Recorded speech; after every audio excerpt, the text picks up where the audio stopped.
Samba, Sisteron, voilà. Que pensez-vous de votre combat, de vos alliances, de l'esprit, de vos convictions, de l'esprit, même de la résistance et de la restauration de la démocratie et de l'unité nationale et surtout du Congo d'aujourd'hui et de demain? Je te résume, je te laisse dire tout ce que vous pouvez faire en 3 minutes. Oui, mais moi je crois que mon combat se situe toujours dans le cadre de la libération de l'homme. Je récuse en fait toute forme d'oppression, que ce soit une oppression économique, sociale. Et c'est la raison pour laquelle, où que je me trouve, je me suis toujours engagé. Parce que depuis la nuit des temps, l'homme s'est toujours libéré des servitudes, à travers notamment la lutte. Et cette lutte-là, elle a marqué les époques, elle continue aussi, au niveau. Hein? Voilà. Et c'est pour cela qu'il faut aller à la rencontre des autres, au croisement des idées, pour justement, à la fois, construire des consciences et pour libérer le monde. Et c'est ce que je fais. Si je ramène la question au niveau du Congo, je crois que le Congo ne s'est pas libéré totalement. Hein? Il y a encore des pans entiers qu'il faut conquérir dans cette liberté. Et elle passe justement par l'engagement politique et militant.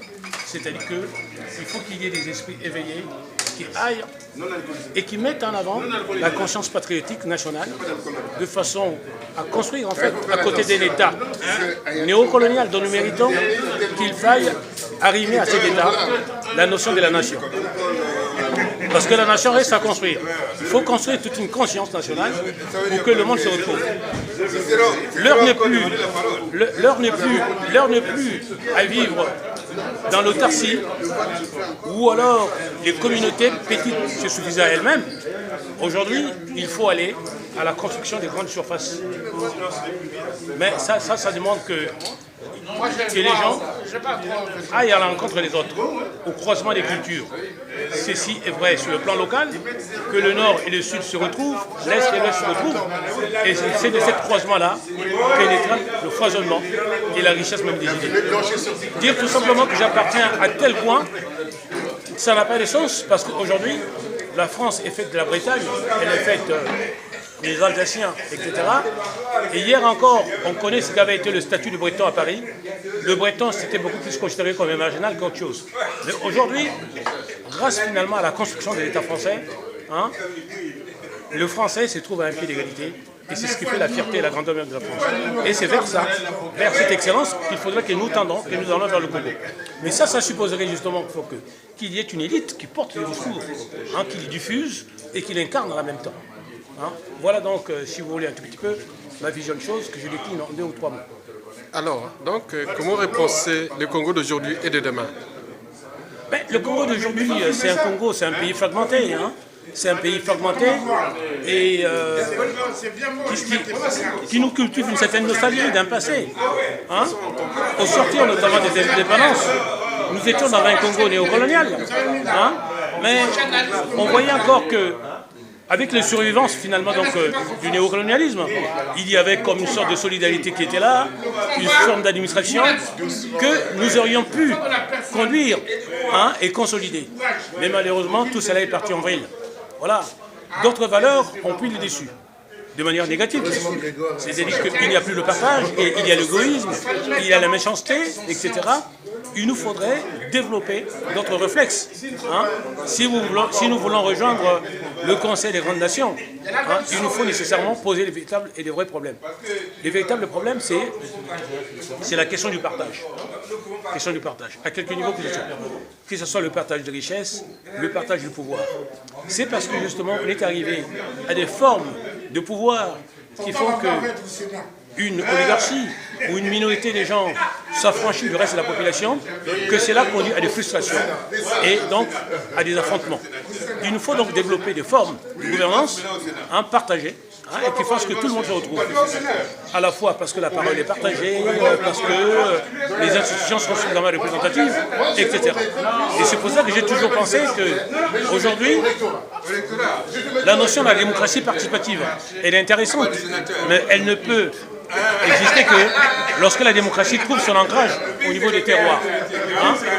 Donc il faut développer la démocratie en faisant que nous allons vers une départementalisation qui permette aux départements et aux régions de pouvoir mieux vivre, hein, de façon telle que, par finalement le jeu de croisement et tout, qu'on envoie vers les sommets de l'État de l'excellence. Vous voyez? Parce qu'aujourd'hui, c'est quoi? Nous voyons donc une minorité des gens s'accaparer de l'appareil de l'État, si bien que l'État ne devient qu'un vilain et boiteux petit canard, que tout le monde récuse parce qu'on utilise l'État comme instrument ou comme moyen pour commettre finalement donc la barbarie.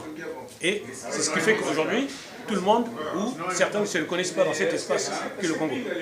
Il nous faut donc promouvoir d'autres valeurs, hein, des valeurs qui font la fierté de la nation. Hein, voilà. C'est-à-dire que ne laisser personne essayer d'écarter la nation de la discrimination fondée sur l'ethnie ou la région, etc. Trouver dans l'homme ce qu'il a de plus, ce qu'il a de meilleur et ce qu'il a de riche. Merci. Et c'est ça ce qui fera la grandeur du Congo de demain. Oui, Monsieur Massamba. En terminant, moi, je voulais avoir votre point de vue sur quel sera votre devenir après le départ de notre cher dictateur. Je parle aussi au niveau peut-être des postes, aussi du rôle, aussi le rôle purement intellectuel. Aussi, on peut avoir plusieurs rôles, on peut avoir tout ce qu'on peut faire pour avancer cette société qui est déjà souillée par 32 ans ou 40 ans de dictature. Voilà.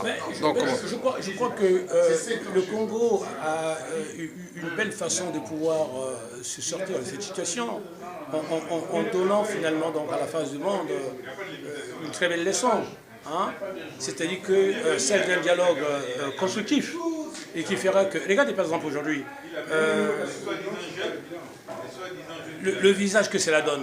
Ça donne le visage piteux d'un pays déchiré, etc. Ou alors d'une part, par qui? Le pays déchiré par qui? Le pays est déchiré justement par les affrontements. Parce que, quel affrontement? Politique ou non?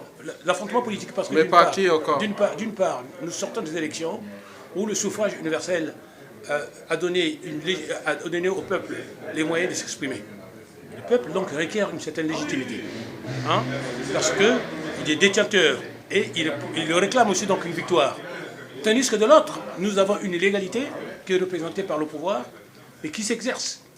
Donc aujourd'hui, le Congo devient ingouvernable. Or, un pays ne peut pas se gouverner si les deux mamelles ne sont pas ensemble. Ce qu'on appelle la légitimité et la légalité.